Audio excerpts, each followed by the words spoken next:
నేను తప్ప వేరొక దేవుడిని ఉండకూడదు అని ఆ పదాన్నే పట్టుకుంటున్నారు తప్ప, నేను మీ దేవుణ్ణి, మీరు కూడా దేవుళ్ళేనయ్యని యేసు అన్న మాట వీళ్ళకొద్దు. అందుకే చూడండి, ఎప్పుడు పాత నిబంధనలోనే నిలబడతారు వీళ్ళు. పాత నిబంధనలోనే పాత మాటలు, ఆ మాటలోనే ఉంది పాత అని. ఎందుకురా ఇంకా పాత చింతకాయ పచ్చడిలోని ఆ పాత మాటలే పట్టుకుంటారు? మాటలు తప్పని కాదు, ఆ మాటలు అప్డేట్ అయ్యాయి. పాత నిబంధన నుంచి క్రొత్త నిబంధనగా అప్డేట్ అయింది బైబిల్. పాతదనం నుంచి క్రొత్తదనానికి వచ్చింది. ఇదిగో పాతవి గతించెను క్రొత్తవాయను అంటున్నాడు. అందుకనే పాత నిబంధనను కొత్త నిబంధనని బైబిల్ ఆ పేర్లు పెట్టారు.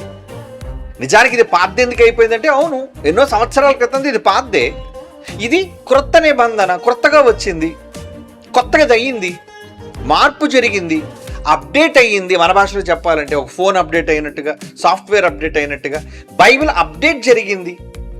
అది యేసు ప్రభు అప్డేట్ చేశాడు వచ్చి.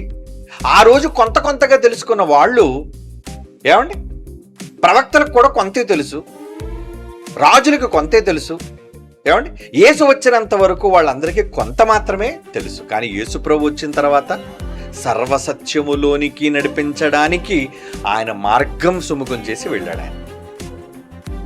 కనుక యేసు ద్వారా పలకబడిన క్రొత్త నిబంధన, అందులో సర్వసత్యము, సంపూర్ణత.